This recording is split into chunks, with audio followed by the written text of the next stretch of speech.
अस्सलाम वालेकुम जनाब। 10 हमारा ख़त्म होता है, आइए 9 को स्टार्ट करते हैं। 9 is business operations of a manufacturing organisation. अब अगेन ये एज़ कम्पेयर टू 10 ज़्यादा इंपॉर्टेंट है। क्यों? इसके अंदर वो आपको पूरी मैन्युफैक्चरिंग ऑर्गेनाइजेशन के बारे में बताता है कि उस इदारे में बिजनेस जो ऑपरेशंस हैं वो किस तरीके से काम करते हैं, डिपार्टमेंट्स कौन से हैं और कैसे कैसे वहाँ पे प्रोडक्टिविटी होती है। सबसे पहले हम लोगों ने स्टडी करना है द ट्रांसफॉर्मेशन प्रोसेस। किताब कहती है कि sir all organizations aims for quality products in goods and services. हर इदारे का जो मेन एम है, जो मेन फोकस है, जो मेन काम है वो यही है कि उसकी गुड्स एंड सर्विसेज के अंदर उसको क्वालिटी मिले, क्वालिटी बनाए, क्वालिटी दे, ताकि लोगों तक उसकी वैल्यू सही से पहुंच पाए। कंपनियां प्रायोरिटाइज करती हैं उन तमाम मैन्युफैक्चरिंग प्रोसेस को। क्यों? Technology, competition and consumer expectations के साथ अब वो वहाँ पे चीज़ें फ्लो करती हैं। ये इंटीग्रेट करेगा, प्रोडक्शन डिपार्टमेंट हमेशा इंटीग्रेशन में चलेगा with sales, marketing, finance, accounting, procurement और ह्यूमन रिसोर्स। कोर ऑब्जेक्टिव क्या है कि हमने अगेन क्वालिटी देनी है। We have to provide quality and not just quality, with some differentiation that can be on time, that can be on improved quality, that can be on new products, new services, new values, जिसके लिए हमारे पास होते हैं कुछ factors of production, material है, labour है, money है। तो इनको हमने इस्तेमाल करना है, इन रिसोर्सेज को हमने कन्वर्ट करना है और विद दैट हमने कंपटीशन को आगे फैलाना है। We have to drive the competition through innovation, automation, quality control and efficient supply chain management. Operations management क्या है? बेसिकली आप डेवलप कर रहे हैं, डिज़ाइन कर रहे हैं और डिटरमिन कर रहे हैं इफेक्टिव प्रोडक्शन प्रोसेसेस। इन सब के लिए we should have a well defined structured operation manager, जिसका काम ये हो कि वो अपनी टीम को प्रॉपर वे में गाइड करे, उनको बताए कि ये इदारा क्या चीज़ बनाता है और इसकी प्रोडक्शन कैसे कैसे आप इंटीग्रेट कर सकते हैं with sales, marketing, finance etcetera. तो मेन काम क्या होगा? ही हैज़ टू ट्रांसफर या he has to transform input into a valuable output. Manufacturer shares the fundamental goal of transforming resources into finished goods. Raw material पकड़ा, process किया और finish good में convert कर दिया। बेसिकली यही काम होता है किसी भी प्रोडक्शन डिपार्टमेंट का, यही काम है ना कि उसने इनपुट पकड़ा in the form of raw material और उसको कन्वर्ट कर दिया into finish goods. Modern business के अंदर ये चीज़ हमें देखने को मिलती है। क्या? क्वालिटी पे फोकस करना, मटेरियल की कॉस्ट, लेबर की कॉस्ट को गिरा देना, मिनिमाइज कर देना और एलिमिनेट करना हर वो कॉस्ट जो कि आपकी वैल्यू में कोई एडिशन नहीं कर रही है। अगर आप वो कॉस्ट माइनस कर देंगे, तमाम तर एडिशनल कॉस्ट अगर आप माइनस कर रहे हैं जो कि किसी भी तरह से कोई वैल्यू नहीं दे रही है into your finish product, it means कि अब आपका इदारा उस स्टेज ऑफ कॉस्ट पे आ चुका है जहाँ पे वो कंज्यूमर के लिए, कस्टमर के लिए भारी नहीं है उसकी जेब पे। क्यों? कॉस्ट कटिंग हो गई है। जब कॉस्ट कटिंग हो गई है और सिर्फ वही कॉस्ट लगाई जा रही है जिससे वैल्यू मिल रही है, इट मीन्स की will getting high value product at a low cost. सबसे पहले क्या करना है इस मैनेजर ने? प्रोक्योरमेंट और परचेजिंग, ये सबसे ज़्यादा क्रूशियल एस्पेक्ट है। Before the production starts, planning for sourcing materials and inputs is necessary for a finished product. भाई एक प्रोडक्ट बनता है 100 रुपये का, ये फिनिश प्रोडक्ट की कॉस्ट है। अब उस कॉस्ट के पीछे रॉ मटेरियल होगी, लेबर होगी, ओवरहेड्स होंगे। तो इसने प्रोक्योरमेंट के अंदर, परचेजिंग के अंदर देखना है कि कौन सा रॉ मटेरियल वो बाय कर रहा है, सस्ता बाय कर रहा है, उसकी क्वालिटी क्या है, कितना वो आउटपुट जनरेट कर सकता है। तो वो सारी चीज़ें इसने सोचनी है। Then production planning, goods produce कैसे होंगे, कौन से प्रोड्यूस होंगे और क्या मैन्युफैक्चरिंग फैसिलिटीज़ का लेआउट अवेलेबल होगा, कितनी मशीनरियाँ काम करेंगी, क्या प्रोडक्शन है, क्या साइट है, कहाँ पे करना है, कैसे करना है, लेआउट क्या है, प्लानिंग कैसे है, कौन सा लेबर है, बनाना क्या है, किस मशीन पे बनाना है, कितना बनाना है, कब बनाना है, टाइम क्या है, सुबह का है, शाम का, मार्केट में डिमांड कहाँ है, क्या हमारे पास उतनी सप्लाई भी है या नहीं है। तो सारी चीज़ें कौन सोचेगा? एक operation manager. Then production control, ये भी बहुत ज़रूरी है। ऐसा भी नहीं करना कि बस बनाते जा रहे हैं और बनाते जा रहे हैं, आपको एक टाइम पे आके ब्रेक लगानी पड़ती है। मैनेजर्स से फीडबैक लेना पड़ता है कि भाई मार्केट के अंदर क्या अभी इतनी डिमांड है अभी, ऐसा तो नहीं कि हम लोग बना के सिर्फ सेव ही कर रहे हैं और हमारा खर्चा बढ़ रहा है और मार्केट में ना उसकी डिमांड है और ना कोई हमारे पास ख़रीदने वाला आ रहा है। तो इस लिहाज से क्या होगा, आपको फिर वो इन्वेंट्री सस्ते दाम मार्केट में डिस्पोज करनी पड़ेगी, फेंकनी पड़ेगी। इसके लिए हमारे पास कुछ टूल्स होते हैं, गैंट चार्ट होता है, CPM मेथड होता है, PERT मेथड होता है। सिर्फ इनके नाम दिए गए हैं, इसकी डिटेल एक्सप्लेनेशन एज सच आपके कोर्स का पार्ट नहीं है। देन क्वालिटी कंट्रोल, एक ऑपरेशनल मैनेजर ने ये भी काम करना है कि उसने क्वालिटी के ऊपर बहुत तसल्ली से काम करना है। It has to ensure good specific criteria, quality standards को बरकरार रखना है। और अगर उसको लग रहा है कि नहीं उसके ऑपरेशंस बढ़ रहे हैं, कंपनी वाइड फैल रहे हैं, तो उसको फिर टोटल क्वालिटी मैनेजमेंट के स्टैंडर्ड्स जिसमें ISO 9000 और ISO 14000 एंड 6 सिग्मा स्टैंडर्ड्स ये लगाने पड़ते हैं ताकि वो क्वालिटी इंडस्ट्रियल लेवल के ऊपर क्वालिटी को सही से मीट कर सके। कंटिन्यूस डेवलपमेंट करनी है, कंपेटिटिव रहना है, लोगों को देखना है कि वो क्या प्रोड्यूस कर रहे हैं, उनके प्रोडक्ट्स के अंदर क्या शॉर्टफॉल है और हम उस शॉर्टफॉल को कैसे अपने एडवांटेज के लिए, कैसे अपने कंपेटिटिव एडवांटेज के लिए कन्वर्ट कर सकते हैं। प्रोडक्शन प्लानिंग करनी है, ये वाइटल है। Strategic goals, high and services, cost, profit की मेंटेनिंग, ये सारी चीज़ें हमें प्रोडक्शन प्लानिंग के अंदर डालनी पड़ती हैं। देन की decision points in production planning. Number 1, phases of production. Long term है, मीडियम टर्म है, या हम शॉर्ट टर्म कर रहे हैं। लॉन्ग टर्म क्या होता है 3 से 5 साल, मीडियम क्या होता है 1 से 3 साल, और शॉर्ट टर्म क्या होता है less than a year.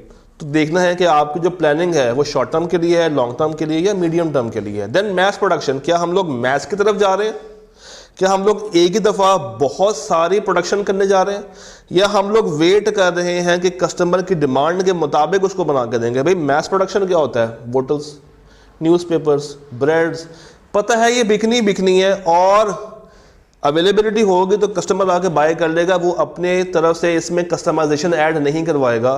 This is mess production, जहाँ पे आपने आइडेंटिकल चीज़ें बना के रख दी हैं, अवेलेबल कर दी हैं, अब कस्टमर आएगा और उसकी ये डिमांड नहीं होगी कि मुझे इस कलर की बोतल चाहिए, मुझे इस कलर की सॉफ्ट ड्रिंक चाहिए, इस तरह की ब्रेड चाहिए, इसमें ये चाहिए वो चाहिए, नहीं। Mass production once you have done, तो इससे क्या होती है, कॉस्ट कटिंग होती है। आप बंडल्ड प्रोडक्ट्स बनाते हैं जिसके अंदर यूनिफॉर्मिटी होती है, हर दफ़ा हर दिन आपको सेम प्रोडक्ट मार्केट में देखने को मिल जाता है। अगर आप जा रहे हैं टुवर्ड्स कस्टमाइजेशन, तो यहाँ पे फिर आपको कस्टमर की ख्वाहिश का एहतराम करना पड़ेगा। यहाँ पे कस्टमर जो चीज़ बताएगा उसके बताते हुए आपने उसी इंफॉर्मेशन को यूज़ करते हुए उसी तरह का प्रोडक्ट बना के उसको देना है, कस्टमाइज करके उसको देना है। इंडिविजुअल कस्टमर के डिज़ायर के मुताबिक, उसकी वांट के मुताबिक आपको वो प्रोडक्ट देना है। जैसे आप अपने पसंद से एक सिस्टम बनवा सकते हैं कि मुझे इतनी रैम चाहिए, इतनी रोम चाहिए, ये हार्डवेयर होनी चाहिए, ये सॉफ्टवेयर होना चाहिए, इस तरह का खांचा होना चाहिए, ये कीबोर्ड चाहिए, माउस चाहिए। तो आप सिस्टम्स, कंप्यूटर सिस्टम्स अपने पसंद से बनवा सकते हैं इन कस्टमाइजेशन। अब customization goes all the way, each product is made uniquely to fit that specific customer. उस स्पेसिफिक कस्टमर के लिए ही वो प्रोडक्ट सिर्फ और सिर्फ बनाया जा रहा है। इसको हम कहते हैं जॉब शॉप। यानी कि कस्टमर आया, उसने आगे बताया कि भाई मुझे ये चीज़ चाहिए, उसी प्रोडक्ट के अंदर एक और कस्टमर आता है और उसकी जो फंक्शनिंग है वो और है, तो ये जॉब शॉपिंग है। यानी कि हर कस्टमर आपको जॉब पे लगा रहा है कि भाई उसने ये चीज़ शॉप करनी है, मुझे बना के दो। टाइप्स ऑफ मैन्युफैक्चरिंग प्रोसेसेस, ये 2 टाइप्स के होते हैं, एक है प्रोसेस मैन्युफैक्चरिंग और एक है assembly manufacturing. Basic inputs are turned into 1 और more output like wheat into flour, ये है प्रोसेस मैन्युफैक्चरिंग। और असेंबली क्या है, जहां पे आप चीज़ों को जोड़ते हैं, इनपुट्स को कंबाइन किया जाता है और एंड के ऊपर एक फाइनल प्रोडक्ट तैयार की जाती है, लाइक एयरप्लेन, लाइक ये डाइवो बसेस, इनको असेंबल किया जाता है फ्रॉम थाउजेंड्स ऑफ पार्ट्स। इसे कहते हैं असेंबली मैन्युफैक्चरिंग।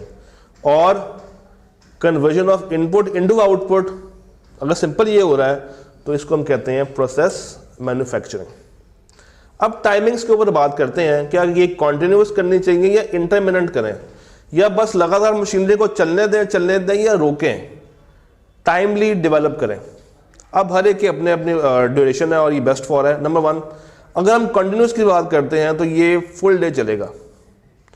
24 घंटों में से 18 घंटे मशीनरी काम कर रही है, मेरा प्लांट चल रहा है, प्रोडक्शन होती चली जा रही है, weeks, days, even months, without stopping वो चल रहा है। ये किसके लिए सूटेबल है? वो प्रोडक्ट्स जो कि मार्केट में बिकने ही बिकने, लाइक पेपर हो गया, ग्लास हो गया, नेसेसिटीज़ हो गई, ब्रेड, ये सारी चीज़ें। क्यों? इनकी डिमांड मार्केट में बहुत हाई है, इनका वॉल्यूम बहुत हाई है, लोगों ने बाय करनी ही करनी है। मगर व्हाट इज इंटरमिटेंट? ये है शॉर्ट टर्म प्रोडक्शन रन्स। जहां ज़रूरत पड़ी उतना बना लिया, फिर बंद कर दिया, फिर दोबारा बना लिया, फिर बंद कर दिया। ये डिफरेंट टाइम्स पे चलते हैं, जिससे क्या होता है, कॉस्ट बढ़ जाती है, कॉस्ट बढ़ जाती है। Products that come in low volume but have a high variety, आप इसको इस्तेमाल कर सकते हैं for customization, that can be mass customization और स्पेसिफिक कस्टमाइजेशन। जॉब शॉप्स भी यहीं पे तो होती हैं। लोकेशन, ये बहुत ज़रूरी बात है कि आपने एक अच्छी लोकेशन ढूंढनी है for your production planning process. एक अच्छी फैक्ट्री लगाने के लिए आपको सबसे जो अहम महत्वपूर्ण डिसीजन करना पड़ता है, दैट इज़ कि आपने वो फैक्ट्री लगानी कहाँ पे है, क्योंकि इससे आपकी ऑपरेटिंग कॉस्ट जुड़ी है, आपकी शिपिंग कॉस्ट जुड़ी है, जो कि कम ज़्यादा हो सकती है फाइनल प्रोडक्ट के साथ, सर्विसेज के साथ। फैक्ट्री बहुत दूर है, खर्चा ज़्यादा आ रहा है, जहाँ फैक्ट्री लगाई है वहाँ पर रिसोर्सेज अवेलेबल नहीं है, मेरा खर्चा बढ़ जाएगा, लेबर नहीं है, मेरा खर्चा बढ़ जाएगा। तो मुझे फैक्ट्री ऐसी जगह पे लगानी चाहिए जहाँ पे लेबर भी हो, जहाँ पे रेंट भी कम हो, जहाँ पे सर्विसेज भी मुझे मिल जाए, रिसोर्सेज भी हो, ट्रांसपोर्टेशन कॉस्ट भी कम से कम हो। इससे क्या होगा, I will be achieving economies of scale. तो mistakes at this stage can be costly. हमें यहाँ पे क्लोज रहना पड़ता है टूवर्ड्स द कस्टमर, ताकि हम लोग उसको फ़ायदा पहुँचा सकें। लेआउट्स इन द प्लानिंग, अब चले फैक्ट्री तो लगा ली, उस फैक्ट्री के अंदर अब आपका कैसा लेआउट रखना है, कैसे आप उसके अंदर एफिशिएंसी अचीव कर सकते हैं। एक बेस्ट डिज़ाइन बनेगा तो कैसे बनेगा? तो नॉर्मली क्या होता है कि हम उसको एफिशिएंट रखते हैं, उसको इफेक्टिव रखते हैं, और उसके लिए हम लोग एक यू शेप स्ट्रक्चर बनाते हैं। यू शेप में क्या होता है कि अगर हम उसको लंबाई में रखें ना, लॉन्ग लाइन में रखें, तो टाइम टेकिंग होता है। यू शेप में ज़रा क्विक आप ये सारे काम कर लेते हैं, फास्टर मूवमेंट्स होती है यू शेप के अंदर। Process layout, it is organised based on the production process, workers with similar task, इनको जोड़ दिया जाता है और कहा जाता है कि भाई काम करो। असेंबली लाइन में क्या होता है, रेपिटेटिव काम हो रहा होता है, उन्हें तो बस जोड़ना पकड़ के। फिर fixed position layout, keeping everything in one place. Then cellular manufacturing, जहाँ पे आप सेल्फ कंटेंट, जहाँ पे आप फ्लेक्सिबल होते हैं, मगर फिक्स में आप फ्लेक्सिबली काम नहीं कर रहे होते। रिसोर्स प्लानिंग, कितने एम्प्लॉयज़ चाहिए, लेबर कितनी चाहिए, कैसी चाहिए, स्किल्ड चाहिए, अनस्किल्ड चाहिए, कहाँ कहाँ पे आपने वो लेबर डिप्लॉय करनी है। सप्लाई चेन मैनेजमेंट, यानी कि आप से पीछे जो रॉ मटेरियल परचेज कर रहा है वो बंदा कैसा है, क्या आपके साथ वो सिंक में है या नहीं है, क्या ऑर्डर्स खुद ही से जनरेट हो रहे हैं या मैनुअली किए जा रहे हैं, क्या फाइनेंस वाले आपको प्रॉपर्ली हेल्प कर रहे हैं इसके लिए या नहीं कर रहे हैं, क्या आपके पास storage cost, holding cost, warehouses available हैं to store the raw material और नॉट, क्या कस्टमर आपसे मुतमिन हो रहा है या नहीं हो रहा। फिर इन सब को रन करने के लिए हमारे पास एक अच्छा इंफॉर्मेशन सिस्टम भी होना चाहिए। इसकी पूरी डिटेल हमने चैप्टर नंबर 5 में तसल्ली के साथ कवर की है। सर यहाँ पे भी 4 तरह की मैनेजमेंट की लाइंस लगी होती हैं। एक है एग्जीक्यूटिव मैनेजमेंट, एक है प्रोडक्शन मैनेजर, एक है लाइन सुपरवाइजर और एक है प्रोडक्शन वर्कर्स। वर्कर्स ने क्या करना है, they are crucial to the manufacturing strategy. इन्होंने काम करना है, ये वो लोग हैं जो कि मशीनों पे खड़े होंगे, ये वो लोग हैं जिन्होंने मेन काम करना है, वो चीज़ बना के देनी है। ये गर्मी में काम करेंगे, ये धूप में काम करेंगे, ये हार्ड कंडीशंस में काम करेंगे। फिर इनके ऊपर होते हैं सुपरवाइजर्स जो कि इनसे काम करवाते हैं।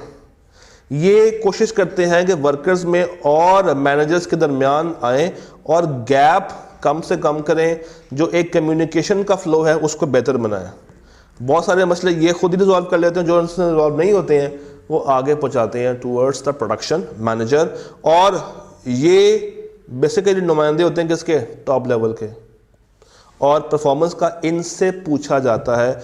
तो प्रोडक्शन मैनेजर के नीचे आ गया लाइन मैनेजर, और लाइन जो सुपरवाइजर कह रहे हैं, लाइन मैनेजर कह रहे हैं, इसके नीचे टीम ऑफ वर्कर्स काम कर रही है। और टॉप लेवल में कौन आएगा? सीईओ, सीएमओ, सीएओ या प्रेसिडेंट। इनकी अल्टीमेट रिस्पॉन्सिबिलिटी है कि क्या वाकई में कंपनी अपने स्ट्रेटजीज को प्रॉपरली सही डायरेक्शन में लेके जा रही है या नहीं लेके जा रही है, कि कंपनी का विजन अचीव हो रहा है या नहीं हो रहा। तो इनपुट, फीडबैक, ये सारी चीज़ें इन्होंने देखनी है। Then we have to decide कि हमें एक अच्छा स्ट्रक्चर कौन सा रखना है। डिवीजन ऑफ लेबर करनी है या नहीं करनी है, डिपार्टमेंटलाइजेशन करना है या नहीं करना, डेलीगेट करनी है अथॉरिटीज़ या नहीं करनी है। तो हमें एक ऐसा स्ट्रक्चर बनाने की ज़रूरत है जहाँ पे हम रिसोर्सेज को बड़ा एफिशिएंट वे में इस्तेमाल कर सकें। उनके दरमियान जो एक रिलेशनशिप है उसको ऐसे वे में करें ताकि सबको फ़ायदा हो, तमाम जो मेरे फैक्टर्स ऑफ प्रोडक्शन है उनको बेनिफिट मिल जाए। Division of labour, what is division of labour? कि आप लेबर को डिवाइड कर दें, हर बंदे को एक स्मॉल सेगमेंट में डालें और उसको बोलेंगे भाई तुमने यही काम करना और बार बार करना है। जब आप ऐसा कर देंगे तो आप वर्कर्स के अंदर एक स्पेशलाइज स्किल डेवलप कर रहे होंगे। इफ़ यू रिमेंबर दैट तेज़ रफ्तार वाली कहानी, तो यहाँ पे जब आप एक ही कस्टमर से एक ही काम बार बार दफ़ा करवा रहे हैं, रेपिटेटिव काम करवा रहे हैं, इट मीन्स कि अब आप उसको उस काम में स्पेशलाइज कर रहे हैं, आप उसके लिए जॉब स्पेशलाइजेशन को डेवलप कर रहे हैं। जिस तरह गारमेंट्स, अब एक बंदा कटिंग कर रहा है, एक बंदा स्पिनिंग कर रहा है, एक बंदा डाइंग कर रहा है, एक बंदा आयरन कर रहा है, तो उसका वही काम है। इससे क्या होगा?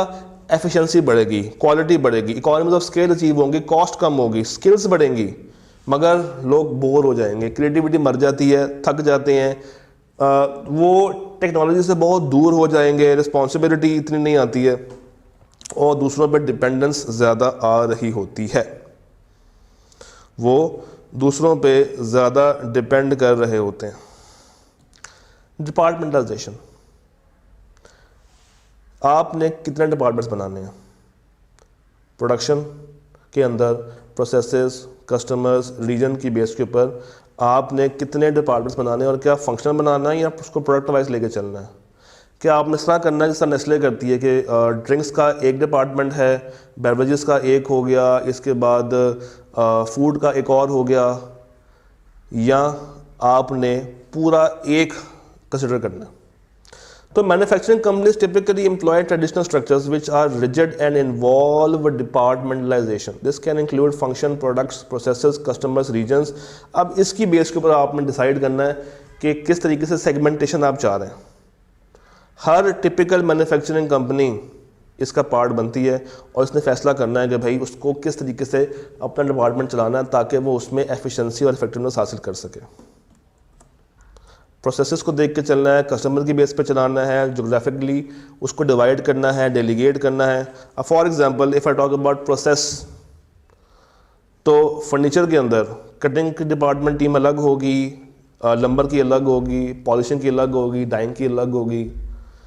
अगर मैं कस्टमर वाइज चलूँ तो लार्ज स्केल कस्टमर्स अलग, शॉर्ट स्केल अलग कर दें, हाउस होल्ड अलग कर दें, इंडस्ट्रियल सार्फिन अलग कर दें। जोग्राफिकली चलता हूँ, कराची की मार्केट अलग कर दें, लाहौर की मार्केट को अलग कर दें। तो इस तरीके से आप अपनी मैन्युफैक्चरिंग की स्ट्रीम को चेंज कर सकते हैं on the basis of departmentalisation. और एंड पे क्या आता है? डेलीगेशन। ये क्या है कि आप नीचे वाले लोगों को रिस्पॉन्सिबिलिटी दे रहे हैं विद अथॉरिटी।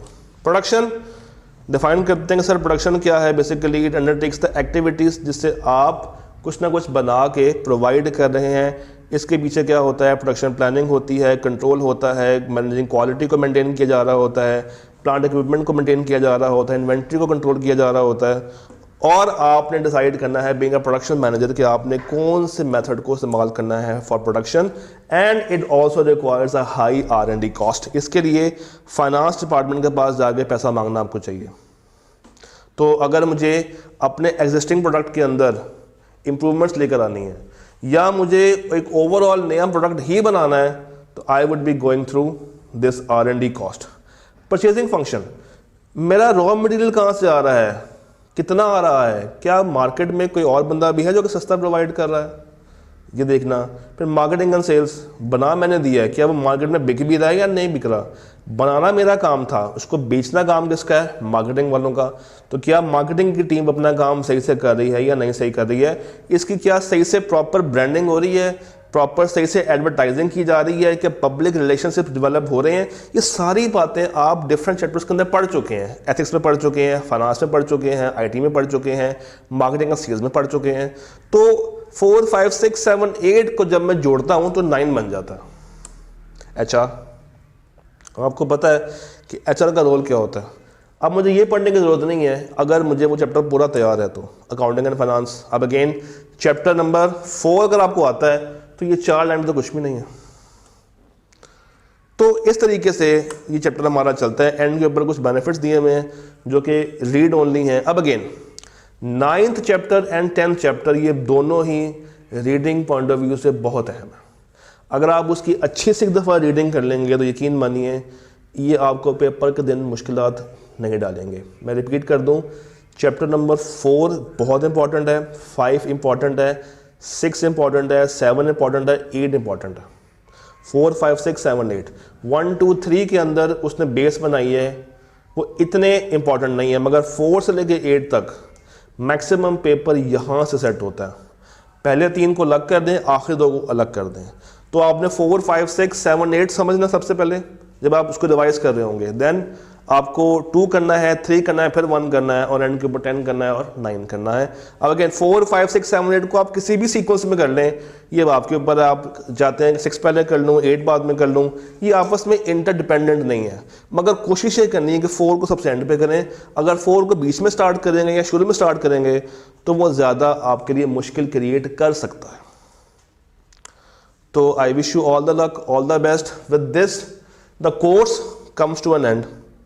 और इसमें कोशिश यही की गई थी कि आपको सारी बातें क्विक टाइम के अंदर एक प्रॉपर वे में गाइड कर दी जाएँ, बता दी जाएँ, ताकि कोर्स भी आपके पास रहे और आप अपने पेपर के अंदर सही से एक अच्छी वे में, एक अच्छे लेवल के ऊपर जाके एक सही वाली परफॉर्मेंस दे सकें और इस पेपर को पास कर सकें। तो अब अगेन जो भी सवाल हो आफ्टर द रीडिंग, जब भी हो, ग्रुप खुला होगा, आप आएँ, ग्रुप में अपने सवाल पूछें। चाहते हैं पर्सनल तो पर्सनल पूछ लें, मगर पूछें।